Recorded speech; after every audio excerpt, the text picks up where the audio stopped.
Rick Ector. Rick's Firearm Academy of Detroit is here. Seton Motley of Less Government later on in the hour. Rick, how you doing, sir?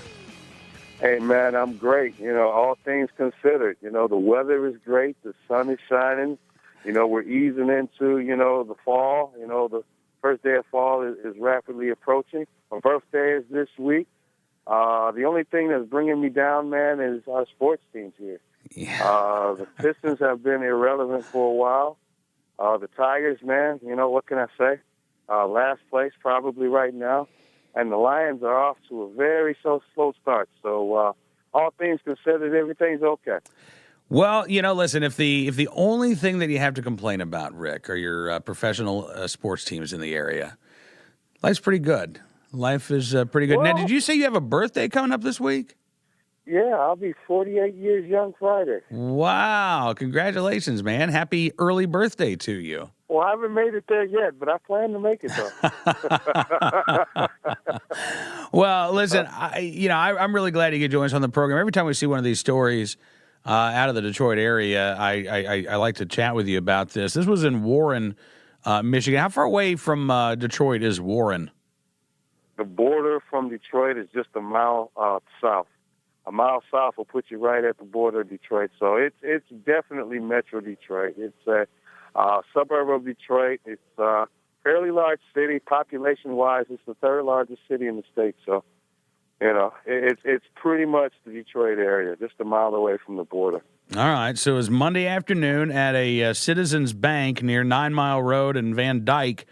A 43-year-old guy comes into the bank. He's got a gun, gets a large amount of cash on his way out. The Free Press says he appears to have threatened a 63-year-old customer with his gun. That customer turned out to be carrying a concealed firearm. He was a concealed carry holder.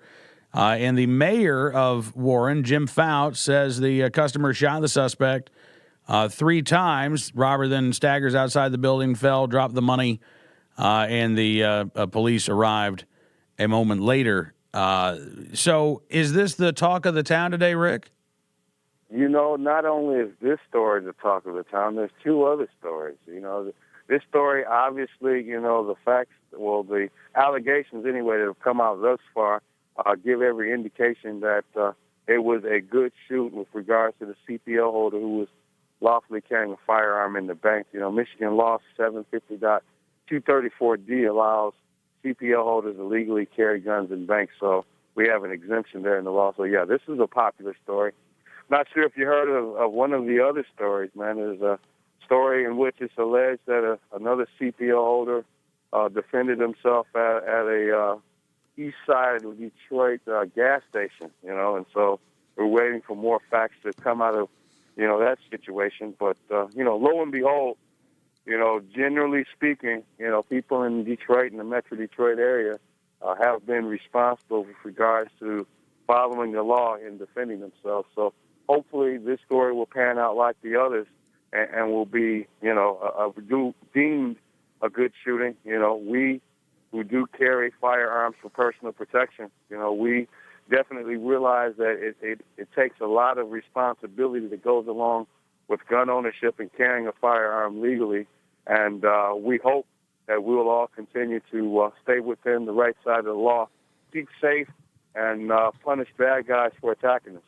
Well, I often ask you, Rick, when you come on the show, if stories like this have led to your phone ringing a little bit more. But, we see armed citizen stories in Detroit on a pretty regular basis. Is this now something that is on people's minds? Do most Detroiters know that they have the right to carry, that they can get a concealed carry license, that they can go visit someone like yourself and get training?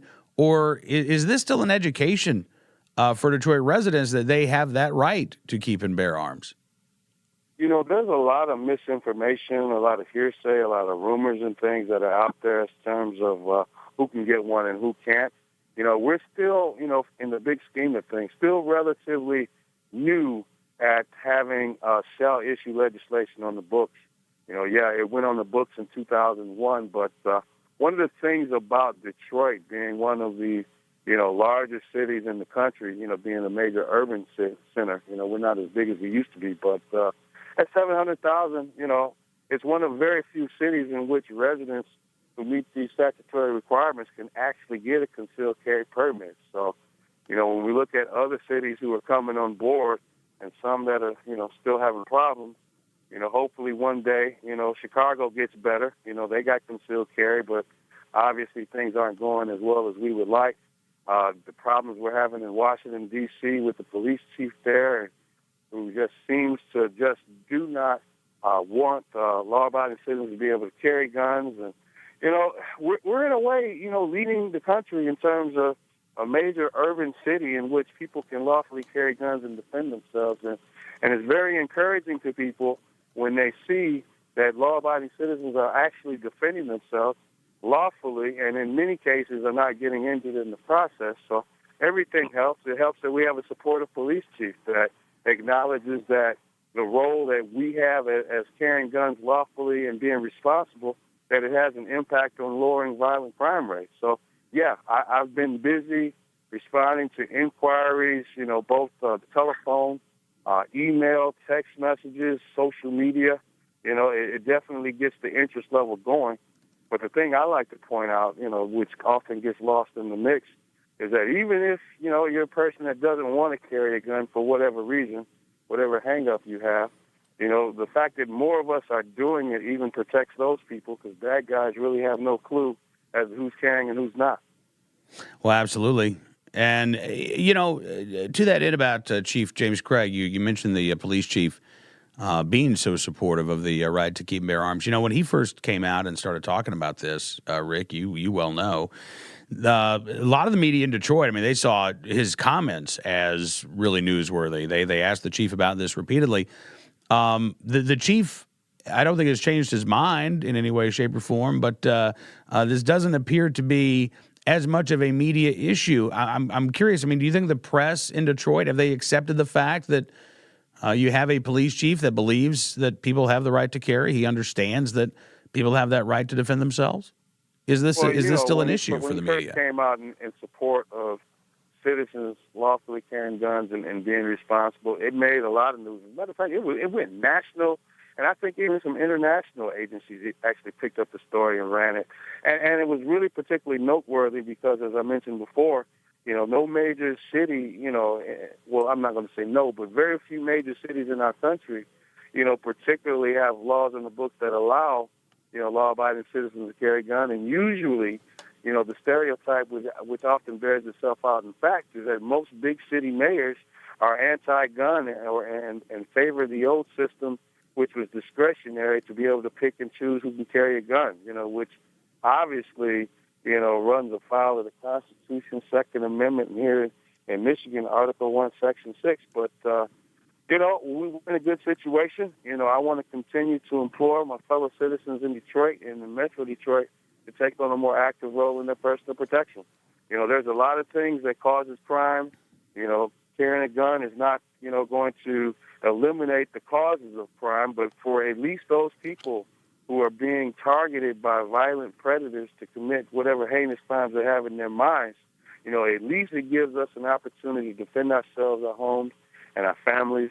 And I think we really are appreciative of that fact while, our elected leaders work on all the other roots of violent crime. But at least we have a fighting chance to defend ourselves, and that's really all we can ask for right now.